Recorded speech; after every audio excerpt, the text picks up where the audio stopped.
ఇరుగు దిష్టి పొరుగు దిష్టి ఇప్పుడు ఇదే పొలిటికల్ హాట్ టాపిక్.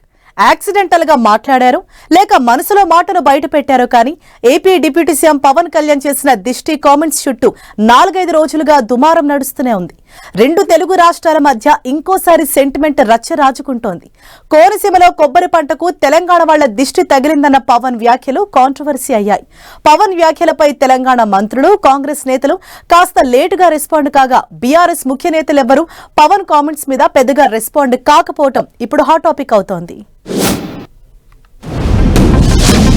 పవన్ దిష్టి వ్యాఖ్యలపై ఆగని రాజకీయ దుమారం. కోనసీమ కొబ్బరి తెలంగాణ వాళ్ల దిష్టి తగిలిందన్న పవన్. సేనాని కామెంట్స్ పై తెలంగాణ నేతల సీరియస్ రియాక్షన్. పవన్ వ్యాఖ్యలపై లేటెస్ట్ గా స్పందించిన కాంగ్రెస్. పవన్ క్షమాపణ చెప్పాలని కాంగ్రెస్ నేతల డిమాండ్. పవన్ వ్యాఖ్యలపై రెస్పాండ్ కాని బీఆర్ఎస్ ముఖ్య నేతలు. కోనసీమ కొబ్బరి తోటలకు తెలంగాణ వాళ్ల దిష్టి. పవన్ కళ్యాణ్ చేసిన ఈ కామెంట్స్ ఇప్పుడు తెలుగు స్టేట్స్ పాలిటిక్స్ లో హీట్ ను పెంచేస్తున్నాయి. ఇటీవల అంబేద్కర్ కోనసీమ జిల్లా రాజోలు నియోజకవర్గంలో పర్యటించిన పవన్ అక్కడ దెబ్బతిన్న కొబ్బరి తోటలను పరిశీలించారు. ఈ సందర్భంగా రైతులతో మాట్లాడుతూ గోదావరి జిల్లాలు అన్నపూర్ణగా పేరు పొందాయన్నారు. ఉమ్మడి ఆంధ్రప్రదేశ్ విడిపోవడానికి కారణం కూడా వీటి పచ్చదనమేనని చెప్పుకొచ్చారు. కోనసీమ ఎప్పుడూ పచ్చగా ఉంటుందని తెలంగాణ లీడర్లంతా అంటారని, ఇప్పుడు కోనసీమ కొబ్బరి చెట్లకు దిష్టి తగిలినట్లుందని, అందుకే మొండాలుగా మిగిలాయని పవన్ కామెంట్ చేశారు. అయితే పవన్ వ్యాఖ్యలను ముందు పెద్దగా పట్టించుకోని తెలంగాణ నేతలు 2-3 రోజుల తరువాత స్పందించడం ఆసక్తికరంగా మారింది. మాజీ మంత్రి బీఆర్ఎస్ ఎమ్మెల్యే జగదీష్ రెడ్డి పవన్ వ్యాఖ్యలను ఖండించారు.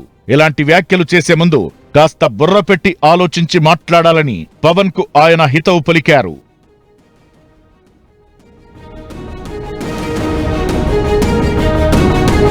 ఆ తరువాత క్రమంగా తెలంగాణ మంత్రులు, కాంగ్రెస్ నేతలు ఒక్కొక్కరుగా స్పందించడం మొదలుపెట్టారు. కోనసీమకు తెలంగాణ దిష్టి తగిలిందన్న పవన్ క్షమాపణలు చెప్పాలని డిమాండ్ చేశారు. తెలంగాణ మంత్రి కోమటిరెడ్డి వెంకటరెడ్డి అయితే పవన్ కళ్యాణ్ సారీ చెప్పకపోతే సినిమాలు ఆడనివ్వమంటూ ఘాటుగా హెచ్చరించారు. సినిమాటోగ్రఫీ మంత్రిగా మాట్లాడుతున్నానని వార్నింగ్ ఇచ్చిన కోమటిరెడ్డి పవన్ తెలంగాణ ప్రజలను అవమానించేలా మాట్లాడమేంటని ఫైర్ అయ్యారు. ఇక మంత్రి పొన్నం ప్రభాకర్ కూడా పవన్ కామెంట్స్ ను ఖండిస్తూ ఇది ఉప ముఖ్యమంత్రి స్థాయిలో ఉన్న నాయకుడు మాట్లాడే మాటలు కాదన్నారు. తెలంగాణ ప్రజలను బాధ పెట్టేలా చేసిన ఈ వ్యాఖ్యలపై చంద్రబాబు లేదా నరేంద్ర మోదీ స్పందించాల్సిన అవసరముందన్న పొన్నం పవన్ వెంటనే తెలంగాణ ప్రజలకు సారీ చెప్పాలని డిమాండ్ చేశారు. ఇక కాంగ్రెస్ ఎమ్మెల్యే అనిరుద్ రెడ్డి మరోసారి పవన్ పై సీరియస్ అయ్యారు. ఇప్పటి వరకు ఎందుకు క్షమాపణ చెప్పలేదంటూ నిలదీశారు. పవన్ క్షమాపణ చెప్పే వరకు ఆయన సినిమాలను తన నియోజకవర్గం జడ్చర్లలో ఆడనివ్వమని హెచ్చరించారు. ఎంపీ చామల కిరణ్ కుమార్ రెడ్డి కూడా పవన్ కామెంట్స్ ను తప్పుబట్టారు. ఇలా ఏపీ డిప్యూటీ సీఎంపై మంత్రులు, కాంగ్రెస్ నేతలు చాలా సీరియస్ గా రియాక్ట్ అవుతున్నారు. అయితే పవన్ దిష్టి వ్యాఖ్యలు చేసిన 4-5 రోజుల తరువాత ఎందుకు స్పందిస్తున్నారన్నది ఆసక్తికరంగా మారింది. అందరికంటే ముందు జడ్చర్ల ఎమ్మెల్యే అనిరుద్ రెడ్డి, ఆ తరువాత మాజీ మంత్రి జగదీష్ రెడ్డి పవన్ వ్యాఖ్యలను ఖండించారు. ఆ తరువాత కాస్త ఆలస్యంగా మంత్రులు, కాంగ్రెస్ లీడర్లు రియాక్ట్ అవడం మొదలుపెట్టారు.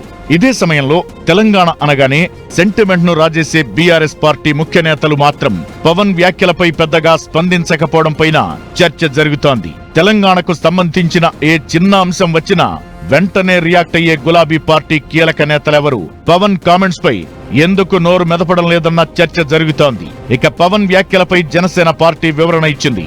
రాజోలు పర్యటనలో పవన్ కళ్యాణ్ చేసిన వ్యాఖ్యలను వక్రీకరించవద్దంటూ కోరింది.